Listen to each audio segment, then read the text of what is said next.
A paz do Senhor, irmãos.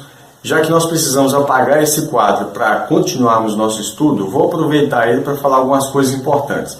Primeiro, se você pegar Daniel capítulo 11, um dos capítulos mais difíceis que a gente tem para poder interpretar, você vai ver ele falando sobre o rei do sul e o rei do norte. Eles estão em guerra constantemente. O rei do sul vence o rei do norte vence o rei do sul, e assim vai. Isso é uma sequência de vitórias, um rei vai, vence o outro, ele morre, depois ele vai acontecendo. Quem seria o rei do sul e quem seria o rei do norte ali em Daniel? É lógico que ele está apontando ainda por um período que você vai entender aqui, ó. O rei do norte, quando se fala rei do norte em Daniel 11, é o rei da Síria. Aqui é o norte, no capítulo 11 de Daniel, norte de Israel, tá certo? E o rei do sul é o rei do Egito, tá ok? Então quando você vê, Daniel capítulo 11, ele tanto aponta para eventos passados, quanto para o fim dos tempos, inclusive até o período da grande tribulação, vai estar escrito ali, tá? No finalzinho você vai ver que isso fala para os tempos o tempo do fim, tá ok? Então o rei do norte, Síria, e o rei do sul, Egito, tá ok? Agora, vamos lá. Mais coisa importante, você vai ver o rio Eufrates, né, sendo uma peça principal também no fim dos tempos. Apocalipse capítulo 9, verso 14 diz assim, isso é quando toca a sexta trombeta, diz assim, verso 13, né, e tocou o sexto anjo a sua trombeta e ouviu uma voz que vinha das quatro pontas do altar de ouro que estava diante de Deus, o qual dizia ao sexto anjo que tinha trombeta, solta os quatro anjos que estão presos junto ao grande rio Eufrates. Esses quatro anjos que estão presos no rio Eufrates não tem nada a ver com aqueles anjos que estão presos lá no Tártaro, tá ok? Que dizem Judas. É diferente, aqui são apenas quatro anjos que estão presos no Eufrates.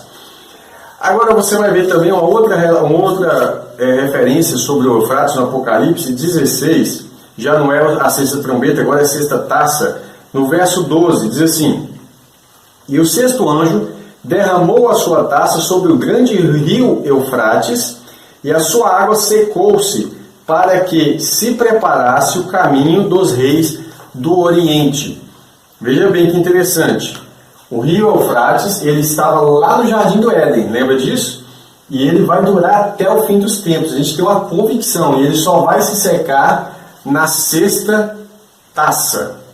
Preste atenção, na sexta taça ele se seca para que prepare o caminho dos reis do Oriente. Então, todo o Apocalipse, todo acontecimento relacionado com o Anticristo, o foco é aqui em Jerusalém. O foco é o Oriente Médio, né? Toda a área, a abrangência. Aí você fala, mas o Anticristo vai ter uma ação, um poder, uma autoridade sobre o mundo todo. É verdade.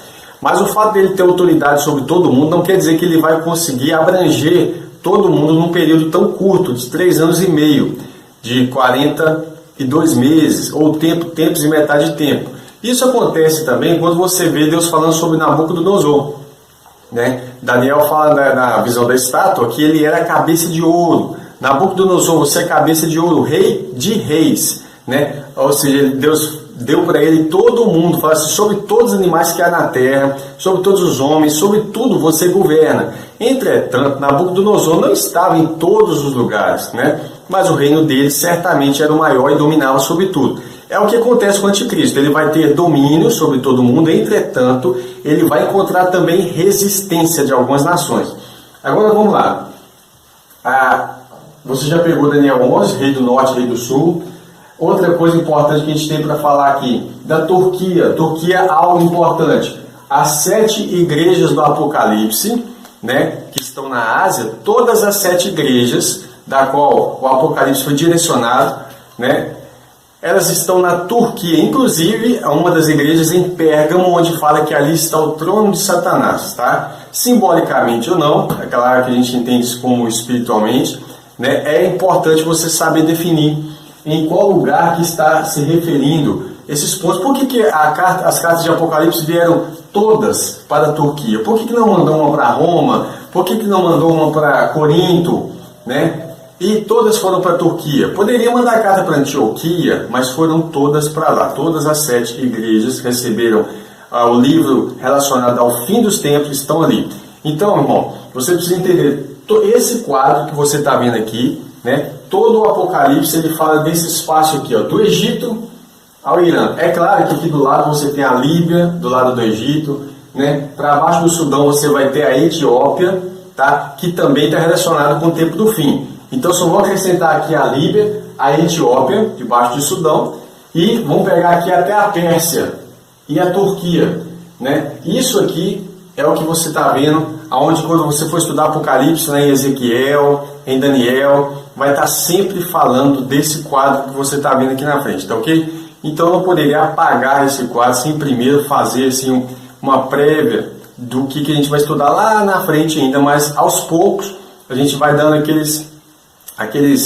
aquelas dicas, né? É claro que o curso bíblico ele é linear, a gente vai estudar trechos, porções por porções, vai ter dias que a gente vai poder fazer um capítulo, né, por vez, mas tem vezes que um capítulo está tão conectado com o outro que não dá para desconectar, então vou precisar fazer porções.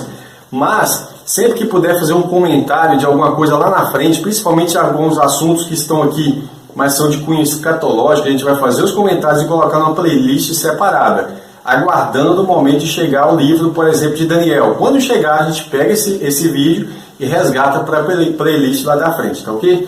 Então eu espero que você tenha gostado, né? Tá aqui Jerusalém, capital de Israel, né? Ela hoje está ali dividida. Um erro que a gente vê é chamar essa região aqui de Palestina, tá? Não chame Israel de Palestina. Você vê que a Bíblia chama ela de terra de Canaã, né? E depois chama de Israel, que Deus prometeu para Israel, para Jacó, a terra que pertencia a Canaã. Por isso é chamada de terra de Canaã, que agora já não tem Canaã, é a terra de Israel. E quando nós chamamos de Palestina, nós estamos falando que é a terra dos filisteus, e não é a terra de Israel, tá certo? Temos coisas maravilhosas ainda para falar sobre esse mapa, né? Só para a gente estar encerrando aqui, ó, Abraão saiu da terra de Ur, dos caldeus, ele vai a Padan Aram, lá em cima da Turquia, e ele desce aqui na cidade de Siquém. Depois ele desce para o Egito, né? Não sabemos exatamente onde é que ele foi, e ele vai ficar transitando por aqui, ó, né? E a trajetória de Abraão é muito longa. Você vê todo esse percurso, né? Por que Abraão andou tanto? Porque é o território que Deus tinha prometido para ele, tá ok? Que Deus abençoe, até o próximo vídeo.